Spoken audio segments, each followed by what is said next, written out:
சிவசங்கரி அவர்களின் 47 நாட்கள். அத்தியாயம் 11. இன்று 21வது நாள். JFK இன்டர்நேஷனல் ஏர்போர்ட்டில் இவர்களது விமானம் இறங்கும்போது மணி 3. விமான பணிப்பெண்ணிடம் கையை அசைத்து விடைபெற்று கொண்டு டெர்மினலுக்குள் நுழைந்து லக்கேஜ் எடுக்கும் இடத்திற்கு போனார்கள். அடுத்தடுத்து பல கன்வேயர் பெல்ட்கள் சுழன்று கொண்டிருந்தன. ஏர் இந்தியாவின் லக்கேஜ் எதில் வருமென்று பக்கத்தில் இருந்த அறிவிப்பில் பார்த்துவிட்டு அங்கு சென்று நின்றார்கள். பொத் பொத் என்ற சப்தத்துடன் பெட்டிகள் சுழலும் பெல்ட்டில் விழத் தொடங்கின. உட்கார்ந்து கொண்டும் படுத்து கொண்டும் சாய்ந்து கொண்டும் ஒருக்களித்து கொண்டும் பெரிசும் சிறிசும் புதுசும் நசுங்கினதுமாய் பெட்டிகள் வலம் வரத் தொடங்கின. அவரவர்கள் தம் தம் பெட்டிகளை எடுத்து கொண்டார்கள். அடுத்து கஸ்டம்ஸ் இமிகிரேஷன் கவனிப்பு முடிந்தது. யுவர் சிஸ்டர் என்றார் அதிகாரி விசாலியை நோக்கி. யா. முத்திரையை பாஸ்போர்ட்டில் குத்தி ஹாவ் அ நைஸ் டைம் என்றபடியே அனுப்பி வைத்தார் அவர். ஒரு பக்கமாய் அடுக்கி வைத்திருந்த சக்கர வண்டிகளில் ஒன்றை இழுத்து வந்து பெட்டிகளை அடுக்கி தள்ளிக்கொண்டே வெளியில் வந்தார்கள். பெரிய கண்ணாடி கதவுகள் மரியாதையாய் திறந்து வெளிவிட்டன. கொஞ்சம் நில்லு, நான் ஒரு ஃபோன் பண்ணிட்டு வந்துடுறேன். குமார் சற்று தள்ளி வரிசையாயிருந்த ஃபோன் கூண்டு ஒன்றில் புகுந்து கொண்டான். ஆப்பரேட்டரை அழைத்து சிகாகோவில் லூசியின் கிளினிக் நம்பரை சொல்லி கலெக்ட் கால் போடச் சொன்னான். லூசியின் செக்ரட்டரி பேசினாள். லூசி ஊரில் இல்லையாம். லெக்சர் ஒன்றிற்காக லாஸ் ஏஞ்சல்ஸ் போயிருக்கிறாளாம். நாளை மதியம் விமானத்தில் வருவாளாம். இதுவும் நல்லதுக்குத்தான். வீட்டுக்கு விசாலியை அழைத்து போனதும் நிதானமாய் சமாச்சாரத்தை சொல்லி லூசி வருமுன் அவளை தயார் பண்ணிவிடலாம். டாக்ஸி ஒன்றை அழைத்து சாமான்களை ஏற்றினான். சமீபத்தில் திறக்கப்பட்ட தென்னிந்திய உணவு விடுதி ஒன்றின் விலாசத்தை கூறி அங்கு ஓட்டச் சொன்னான். ஏர்போர்ட்டிலிருந்து வெளியே வந்து டாக்ஸியில் ஏறுவதற்குள் குளிர் விசாலியின் எலும்பை வெட்டியது. மௌனமாய் தன் அருகில் உட்கார்ந்து வரும் விசாலியின் கையை எடுத்து முத்தமிட்டு, என்ன விசாலி, பேச்சையே காணோம்? இந்த ஊர், இந்த மனுஷா, இவா பேச்சு எல்லாம் எனக்கு புதுசாக இருக்கிறதுனால பயமாக இருக்குது. பயமா? அசடே, நீங்கள் ஏர்போர்ட்லேயும் இந்த டாக்ஸிக்காரன்ட்டையும் என்ன பாஷையில் பேசுகிறீள்? ஏன், இங்கிலீஷில் தான். என்னமோ பாஷை மாதிரின்னா இருக்குது. நீங்கள் ஊரில் பேசின இங்கிலீஷுக்கும் இதுக்கும் ரொம்ப வித்தியாசம் இருக்குது. அங்கே பேசுகிறப்போ என்னால் ஒரு வார்த்தையாவது புரிஞ்சுக்க முடியுது. இங்கே இங்களான்னு ஒன்றும் புரியலையே.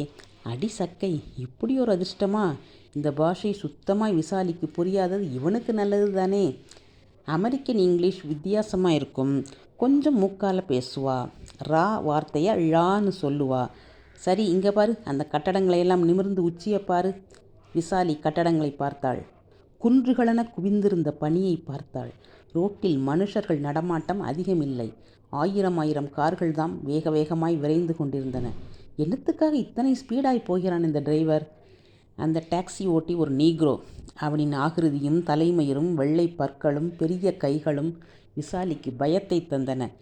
கிறிஸ்துமஸ் நியூ இயர் கொண்டாட்டங்கள் சமீபத்தில் தான் நடந்திருந்ததால் தெருக்கள் இன்னும் விழாக்கோலம் பூண்டிருந்தன. தோரணங்கள், வளைவுகள், அலங்கார விளக்குகள். ரெஸ்டாரண்ட் வந்துவிட்டது. டாக்ஸி ஓட்டியை காத்திருக்க சொல்லிவிட்டு உள்ளே போனார்கள். நடராஜர் சிலையும் ஊதுபத்தியுமாக அந்த இடமே மணமணத்தது. அமெரிக்கர் பலர் உணவருந்தி கொண்டிருந்தனர். மசாலா தோசை, சப்பாத்தி, குருமா என்று குமார் ஆர்டர் கொடுத்தான். வயிறார சாப்பிட்டாள் விசாலி. சாப்பிட்டு நல்ல காஃபியையும் கொடுத்ததும் அவளுக்கு புது தெம்பு வந்து விட்டது. அங்கிருந்த டிபார்ட்மெண்டல் கடை ஒன்றிற்கு போய் விசாலிக்கு ஓவர் கோட், லெதர் கையுறைகள் வாங்கினான். பின்னர் TWA ஏர் டெர்மினலுக்கு டாக்ஸியை ஓட்டச் சொன்னான். 10 மணி விமானத்தில் சிகாகோ போக அவன் ஏற்கனவே புக் பண்ணியிருந்ததால் பெட்டிகளை சென்னின் செய்துவிட்டு பயணக்கேட்டை நோக்கி நடந்தார்கள். விமானத்து கூடத்துக்குள்ளேயும் டாக்ஸிக்குள்ளேயும் அந்த சாப்பாட்டு ஹோட்டலுக்குள்ளேயும் குளிரே தெரியலையே. ஆனால் இறங்கி வெளியில் ஒரு நிமிஷம் நடக்கிறதுக்குள்ளே ஏன் இப்படி குளிர்றது? விசாலி கணவனிடம் கேட்டாள். கட்டடம், கார் எல்லாம் இங்கே சென்ட்ரலி ஹீட்டட், அதாவது உஷ்ண காற்று மூலம் சூடாக்கியிருக்கா. அதனால்தான் இப்படி சௌகரியமாக குளிர் தெரியாமல் இருக்க முடிகிறது. காலில் ஒன்றின் மேல் ஒன்றாக 2 கம்பளி சாக்ஸும் கைகளில் உரைகளும் அணிந்திருந்தும் கூட விசாலிக்கு குளிர்ந்தது. கனமான சாக்ஸ், ஓவர் கோட்டெல்லாம் போட்டுக்கொண்டு அவளுக்கு நடக்கவே தெரியவில்லை. தடுக்கி பல முறைகள் விழப்பார்த்தாள். 10 மணிக்கு சிகாகோ விமானம் புறப்பட்டு விட்டது. மான்ஹாட்டனின் விளக்குகள் விமானத்திலிருந்து காண்பதற்கு கண்கொள்ளா காட்சியாக இருந்தது. அசதியின் காரணமாய் விமானத்தில் ஏறிய உடனேயே ஓவர் கோட்டை அவிழ்த்து மடியில் வைத்து கொண்டு விசாலி நன்றாய் தூங்கிவிட்டாள். சிகாகோவை விமானம் 2 மணி நேரத்தில் அடைந்தது.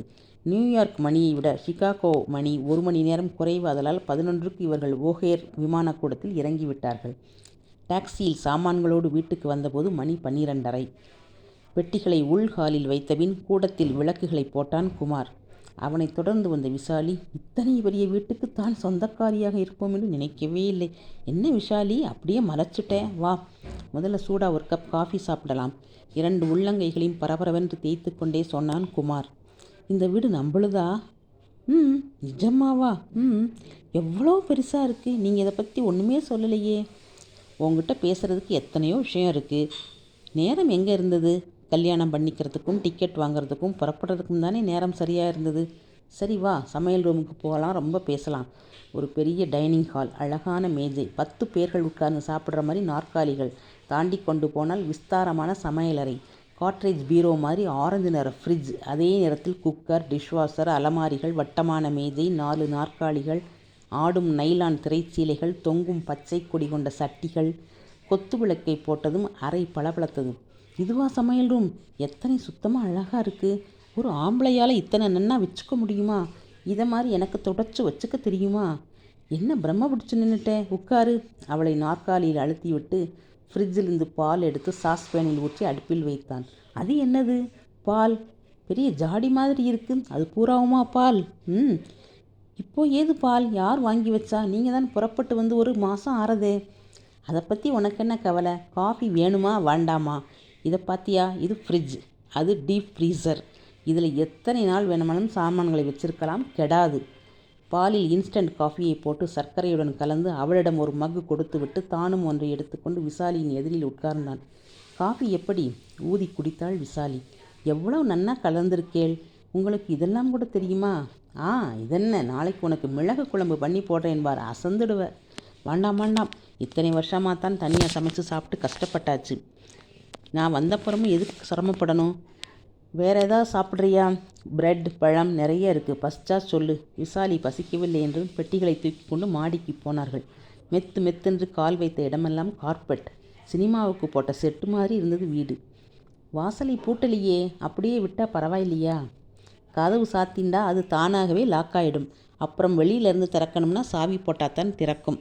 இங்கே எல்லார் வீடும் அப்படித்தான். மாடியில் 4 படுக்கையறைகள். வலது கோடியில் இருப்பது லூசியும் இவனும் உபயோகிப்பது. மாடிப்படி ஏறினதும் முதலில் உள்ள படுக்கையறையை திறந்து விளக்கை போட்டான். நீல நிறத்தில் கார்பெட், சுவர்கள், படுக்கை, ட்ரெஸ்ஸிங் டேபிள் எல்லாம் அழகாக இருந்தன. இதுதான் உன் ரூம். என் ரூமா?